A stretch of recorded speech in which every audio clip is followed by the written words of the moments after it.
Hello everyone, स्वागत है आप सभी का एक नए वीडियो में। दोस्तों, आज की इस वीडियो में मैं आपको बताने वाला हूं आप लोग स्टेट बैंक ऑफ इंडिया मतलब एसबीआई का ई-केवाईसी फॉर्म कैसे भर सकते हैं।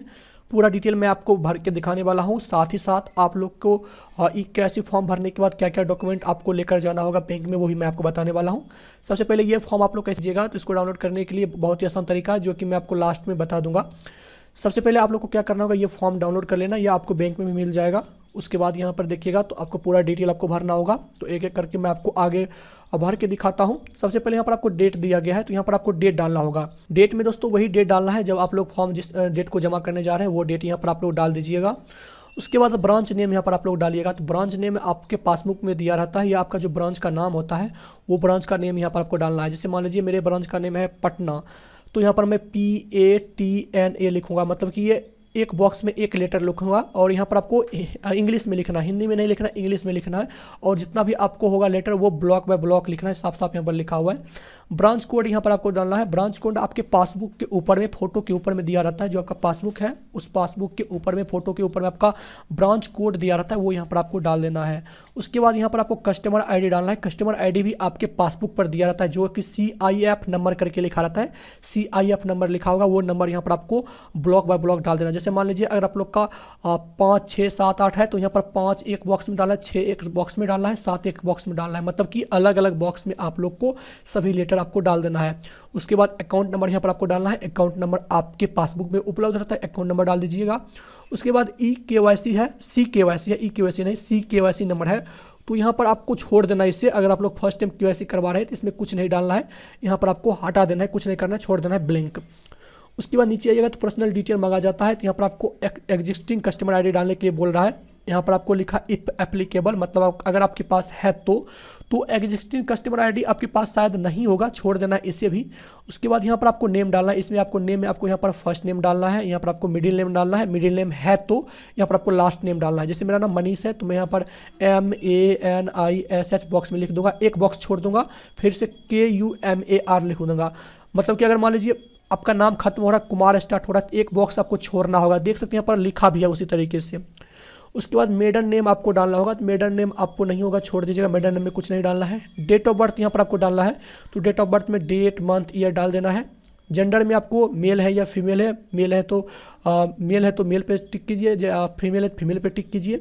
उसके बाद मैरिज स्टेटस बता रहा है, मतलब आप शादीशुदा है या नहीं है। तो अगर आप लोग मैरिज है, शादीशुदा है, तो मैरिज पे टिक मार्क करना है। अनमैरिज है तो इस पर आपको क्लिक करना है। अगर आप अदर हैं तो अदर पे भी क्लिक कर सकते हैं। अदर का क्या मतलब होता है मुझे पता नहीं यार।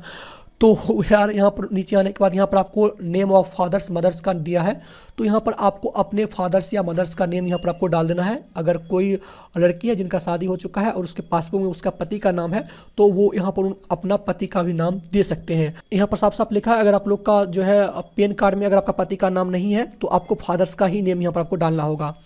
उसके बाद यहाँ पर आपको दिया है नेम ऑफ डिपेंडेंट्स, तो मतलब आपके जो कमाई पर कितने लोग डिपेंड करते हैं, कितने लोग यहाँ पर जो है खा पी रहे हैं, तो यहाँ पर आपको उसका भी यहाँ पर आपको डाल देने से। मान लीजिए आपके परिवार में 5 लोग हैं, पाँचों लोग का देख रेख आप ही करते हैं, तो 5 यहाँ पर आप डाल दीजिएगा।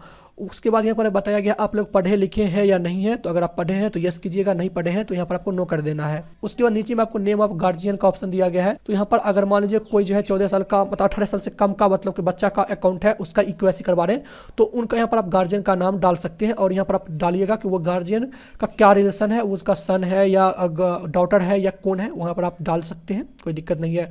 उसके बाद नेशनलिटी में आइएगा, तो यहाँ पर आपको नेशनलिटी ऑप्शन दिया है इंडिया का। अगर आप लोग इंडियन है तो इंडियन पे टिक मार्क कर दीजिएगा।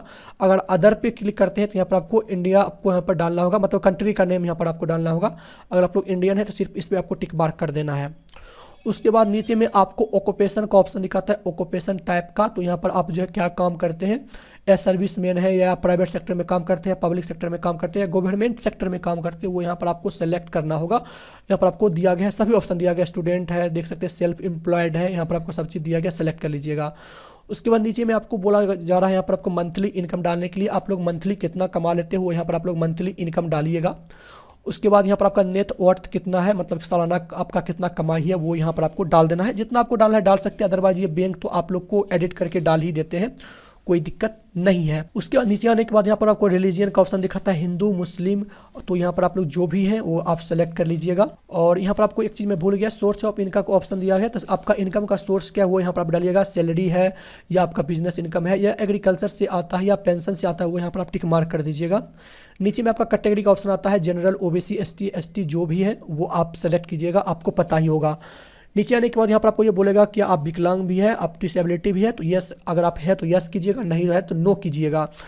उसके बाद नीचे आप आने के बाद यहाँ पर आपको एजुकेशन क्वालिफिकेशन मांगा जा रहा है, तो एजुकेशन क्वालिफिकेशन में बिलो एसएससी है या एसएससी है या एचएसएससी है, ग्रेजुएशन की है, पोस्ट ग्रेजुएशन की है, जो भी की है सेलेक्ट कीजिएगा। अगर कुछ नहीं किए तो यहाँ पर आधार पे क्लिक करके छोड़ दीजिए। उसके बाद ऑर्गेनाइजेशन का नेम मांगा जा रहा है, तो अगर आप लोग किसी कंपनी में काम करते हो तो उसका ऑर्गेनाइजेशन का नेम यहाँ पर डाल सकते हैं, प्रोफेशन डाल सकते हैं और नेचर ऑफ बिजनेस डाल सकते हैं। अदरवाइज ये छोड़ सकते हैं, अगर आप लोग सेल्फ एम्प्लॉयड है, अपना बिजनेस करते हैं तो इसे छोड़ सकते हैं, कोई दिक्कत नहीं है। अगर आप लोग खेती बाड़ी करते हैं तो कोई दिक्कत नहीं है, छोड़ सकते हैं। उसके बाद यहाँ पर आपको ये बोला गया है कि आप लोग पॉलिटिकली एक्सपोज आदमी है या नहीं है, तो आपको तो इसमें नो ही करना है, इसमें आपको नन कर देना है। इसमें पॉलिटिकली एक्सपोज में आपको नहीं टिक मार्क करना है, आपको नन में टिक मार्क कर देना है। उसके बाद नीचे में आपको ये बोला जा रहा है ISO 3166 कंट्री कोड, तो यहाँ पर आपको IN इंडिया डाल देना है, IN डालना है। देख सकते हैं कोड फॉर इंडिया दिया है, आपको IN डालना है। उसके बाद नीचे में यहाँ पर आपको बोल रहा है birth of place of birth, तो यहाँ पर आपको आपका जन्म कहाँ पर हुआ था, किस स्थान पे हुआ था, किस जिले में हुआ था, वो जिले का नाम डाल दीजिएगा यहाँ पर। उसके बाद नीचे में यहाँ पर आपको कुछ करने की ज़रूरत नहीं है, नीचे आपको आना है। यहाँ पर आप लोग को जो है यहाँ पर ये बोल रहा है कि आप लोग टेरिटरी ऑफ इंडिया, मतलब आपको कहाँ से हैं, तो आपको यहाँ पर नो कर देना है, इसमें आपको नो ही होगा। उसके बाद यहाँ पर आपको ये पेन कार्ड बोला जा रहा है, तो अगर आपके पास पेन कार्ड है तो यहाँ पर आपको पेन कार्ड का नंबर यहाँ पर आपको डालना है, नहीं है तो आपको फॉर्म 16 भरना होगा, फॉर्म 60 भरना होगा, 60 भरना होगा, 16 है बॉस, 60 भरना होगा। उसके बाद नीचे आइएगा तो यहाँ पर आप लोग को ये बोल रहा है आपको कॉन्टैक्ट डिटेल डालने के लिए, तो यहाँ पर आपको अपना मोबाइल नंबर डालना है, यहाँ पर आपको अपना ईमेल आईडी डाल देना है, इस बॉक्स को आपको छोड़ देना है, STD वगैरह आप कौन चलाता है।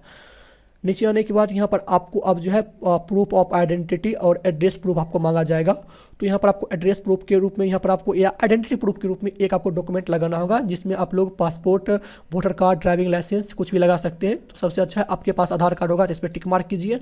यहाँ पर आप लोग आधार कार्ड नंबर डालिए, अगर आपके पास इस डॉक्यूमेंट का कोई डेट है तो यहाँ पर आप डेट डाल सकते हैं, एक्सपायर डेट है तो वो डाल सकते हैं। अगर आधार कार्ड डालिएगा तो ये दोनों चीज़ आपको छोड़ देना है, इसमें कुछ नहीं भरना है। नीचे आने के बाद यहाँ पर आपको एड्रेस पूछा जा रहा है, तो इसमें आपको एड्रेस भरना होगा, एक में आपको परमानेंट एड्रेस भरना पड़ेगा, एक में आपको कॉर्पोरेट एड्रेस कॉरस्पॉन्डेंट्स एड्रेस भरना पड़ेगा। तो अगर आप लोग का परमानेंट एड्रेस अगर भरना है तो इसमें परमानेंट एड्रेस पे टिक कीजिए। उसके बाद यहाँ पर आपको परमानेंट एड्रेस में आपको डाल देना है, यहाँ पर आप लोग जो रेसिडेंशियल पे क्लिक कर दीजिएगा। अगर आप लोग का रेसिडेंशियल और बिजनेस दोनों है तो टिक मार्क कर दीजिएगा। उसके बाद आपको अपना यहाँ पर एड्रेस डाल देना है, आपका गांव का नाम डाल देना है, सिटी का नाम डाल देना है, विलेज का नाम डाल देना है, डिस्ट्रिक्ट डाल देना है, पिन कोड डाल देना है, स्टेट डाल देना है। उसके बाद नीचे आइएगा, अगर आप लोग का करेंट एड्रेस परमानेंट एड्रेस दोनों सेम है तो यहाँ पर आपको इसे टिक मार्क कर सकते हैं, इसको छोड़ सकते हैं। अदरवाइज अगर आप लोग का अलग अलग है कोरस्पॉन्डेंस एड्रेस तो आप इसे टिक मार्क करके अलग एड्रेस आप भर सकते हैं। उसके बाद आप लोग को नीचे आना है, यहाँ पर आप लोग को ये जो है यहाँ पर आपको ये जो 6 नंबर ऑप्शन दिया गया है, जैसे मान लीजिए अगर आप लोग का करेंट एड्रेस और परमानेंट एड्रेस अलग अलग है तो आप लोग जो है कोरस्पॉन्डेंट एड्रेस पे जो रह रहे हैं इसमें जो एड्रेस भरिएगा उस एड्रेस का इसमें आपको कुछ यहाँ पर आपको प्रूफ भरना होगा, जिसमें आप लोग कुछ बिल आप भर सकते हैं, बिल नंबर डाल सकते हैं यहाँ पर आपको, तो यहाँ पर आप लोग डाल सकते हैं। डॉक्यूमेंट कुछ आपको यहाँ पर अपलोड करना होगा कि भैया यहाँ पर हम लोग इस रह सकते हैं। जैसे मान लीजिए आपका घर जो है किसी अन्य डिस्ट्रिक्ट में है और आप लोग किसी अन्य डिस्ट्रिक्ट या आप लोग अन्य डिस्ट्रिक्ट या स्टेट में रह रहे हैं तो वहाँ पर आपको आपको यहाँ पर एड्रेस डालना होगा, कोरस्पॉन्डेंस एड्रेस, और उसका यहाँ पर आपको डिटेल डालना होगा। सिंपल है। और आप लोग का ये दोनों सेम एड्रेस है तो इसमें आपको भरने की ज़रूरत कुछ भी नहीं है। उसके बाद नीचे आपको आ जाना है, यहाँ पर अगर आप लोग आधार कार्ड यहाँ पर आप लोग एड्रेस प्रूफ के रूप में यहाँ पर लगाए हैं यहाँ पर ऊपर में, तो यहाँ पर आपको यस कर देना है। अगर आप लोग अदर डॉक्यूमेंट लगाए हैं तो नो कर देना है। उसके बाद आप लोग का काम हो चुका है, यहाँ पर आपको एक फ़ोटो डाल देना है, पासपोर्ट साइज का फोटो। यहाँ पर आपको अपना सिग्नेचर कर देना है, सिग्नेचर नहीं करते हैं तो यहाँ पर आपको अपना थंब डाल देना है। उसके बाद यहाँ पर आपको प्लेस डाल देना है, जहाँ से आप लोग ये फॉर्म भरे वो प्लेस डाल दीजिएगा, डेट यहाँ पर आपको डाल देना है। उसके बाद आपको कुछ करने की ज़रूरत नहीं है। यहाँ पर ये जो वाला बॉक्स है इसमें यहाँ पर जो बैंक के द्वारा भरा जाएगा। उसके बाद यहाँ पर एक जो ये वाला बॉक्स है इसमें भी आपको कुछ नहीं करना है, ये बैंक के द्वारा भरा जाएगा।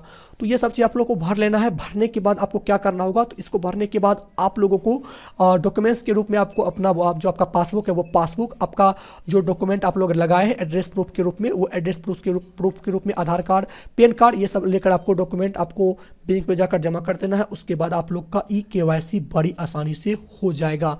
तो आई होप आपको समझ में आ गया होगा। तो आज की इस वीडियो को यहीं पे समाप्त करते हैं, मिलते हैं अगली वीडियो में, तब तक के लिए जय हिंद।